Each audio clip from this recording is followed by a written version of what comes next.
Hello everyone, your Excel wizard here teaching you today about the sum function. So I'm going to click my formula box, click the sum function, and it's going to tell you that the sum function is just adding up all the numbers that you want to. So for example, I want to add up the numbers 2 and 2.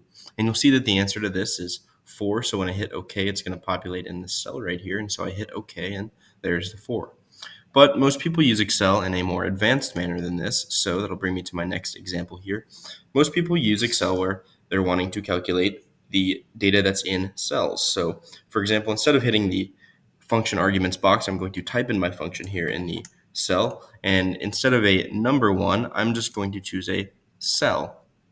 And then I'm going to hit this comma right here, and then I'm going to choose another cell, and I'm going to hit the check mark, and it's going to populate with 4 because the value in both of these cells added together is 4. The difference between this and what I just showed you in the first tab was that if I change this to a 3 now, it will refresh once I hit the check mark, and it will refresh to give us this 5 because the value in cell C1 plus the value in cell D1 is 5. Now, again, most people use Excel in an even more advanced manner than that. They have a large set of data like this that they don't really want to do in their head or pull out a calculator to do.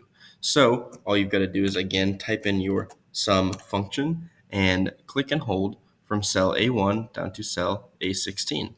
Click this check mark and you get the sum 284. There are ways that you can get around this faster. There are shortcuts that I'll be going over in another video. But as far as the sum function goes, that is all there is to know about it.